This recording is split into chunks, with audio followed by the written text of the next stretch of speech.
YouTube. This is Dana.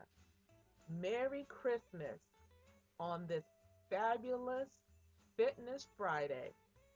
Oh, we've made it to week 5, and today I wanted to talk to you about after I turned 50, I did a weight management genetics test report. So I wanted to share that with you. They did a personal report on me, and they did my diet identity and my exercise identity. The way they have the test set up is they have it on the diet side as carbohydrate reducer, fat trimmer, or better balance. And then on the exercise identity, they have the metabolic equivalent task, or the MET. So it would either be moderate or high MET. So on the exercise, you'll be one of those three. And then on the exercise, you'll either be moderate or high. Now, how they did this is I actually had to do a swab of the inside of my cheek. Then I turned it in, and then the laboratory did the results. So the results of my test was carb reducer and high metabolic equivalent task. And to me, that made sense because whenever I lost weight, it kind of fell in line with that. So what does this mean? Okay, for the carb reducer, it means that with this genetic pattern, I'm more sensitive to weight gain from excessive carbohydrate intake. And I have a greater success of losing weight by reducing carbohydrates within a reduced calorie diet. And with this genetic pattern, I'm prone to obesity and have difficulty with blood sugar rate regulation if my daily carbohydrate is too high. So I had to look at ways to reduce my carbohydrates. So in addition to limiting my total calories, I benefit from restricting total carbohydrate intake by shifting into fat composition. And I'll talk about how that works. And on the metabolic equivalent task, that is high intensity exercise. And that I'm used to. So I'm able to break down body fat for energy in response to this exercise pattern.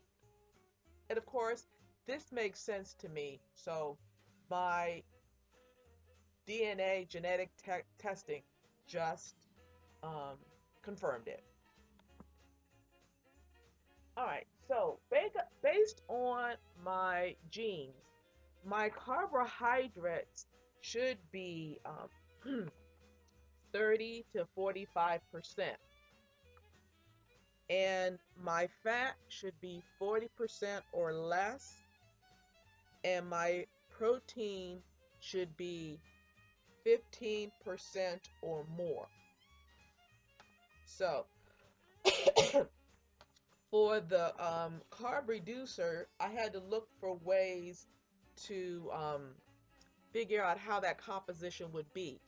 So since I already use the MyFitnessPal app, what I did was I plugged in the protein, fat, and carbohydrate requirements. So in the MyFitnessPal, you will see that you can actually adjust those to meet your need, as well as with the sugar intake.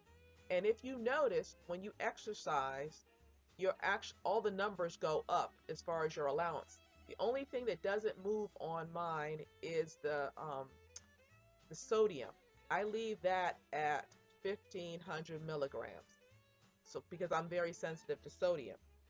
So what are some tips and tricks I can use for my carbohydrates. So instead of regular pasta, I can have whole wheat or whole grain pasta.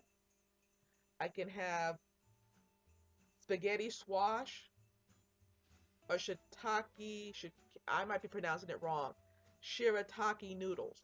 So what I do is I would go into the store and I would start looking for these types of things. So instead of rice, I could have diced cauliflower, brown rice, or crumbled tofu. Now, I like the diced cauliflower and I had the brown rice, so I really do like that. So that's not a challenge. Okay, instead of potatoes, I switch it to mashed cauliflowers or mashed celery root. Now, I've had mashed cauliflower before, so I'm looking forward to tasting the mashed celery root. And instead of white bread, which I don't really eat white bread, I can have 100% whole grain bread, low carb tortillas, or high fiber bread crisps. So that's something I can look into. And I gave up the pizza, but if I did want pizza, I can have low carb tortilla crust pizza or portobello mushroom crust pizza. So that sounds really interesting. I'm not a big milk drinker, but if I did, the recommendation is unsweetened soy milk. Flour, I don't usually have flour, but if I did, I would switch it with almond flour or flax seed meal. And instead of refined cereal, I would have the high fiber bran cereal or old fashioned oatmeal. So these are some of the things that you could switch out.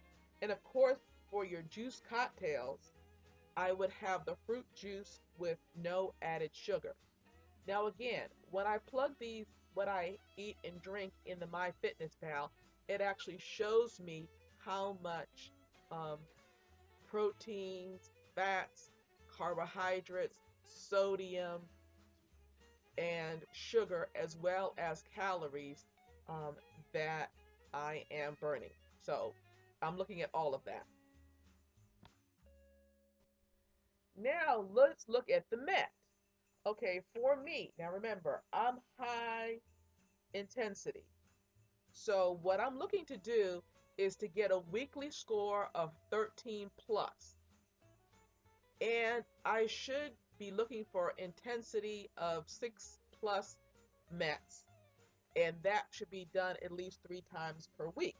And you'll say, well, what are some example of some high Mets?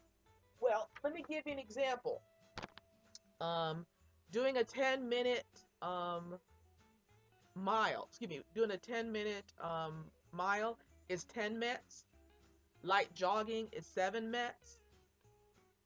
Medium pace bicycling is 8 Mets. Step aerobics, which I used to do, is 8.5 Mets.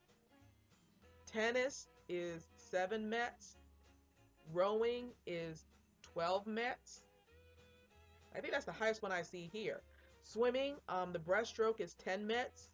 Skiing is 7 Mets. The stationary bike is 7 Mets. The Stairmaster is 9 Mets. Basketball is 8 Mets. And karate and kickboxing is 10 Mets. So just to give you an idea, those are the type of things that you want to look at. But again, high intensity workout, it makes perfect sense. And that's what I want to be doing at least 3 times per week. That's my goal, and that's what my body responds to. Okay, now here is me at week 1. Now, if you can see right here, I cannot close my jacket. So, it's not always the scale. Week 4. Not only can I close the jacket, but I can also zip it up. So again, thank you for watching. Merry Christmas. Don't forget to like, comment, and subscribe. And next week, I'll be talking about supplements for the new year. Again, Merry Christmas.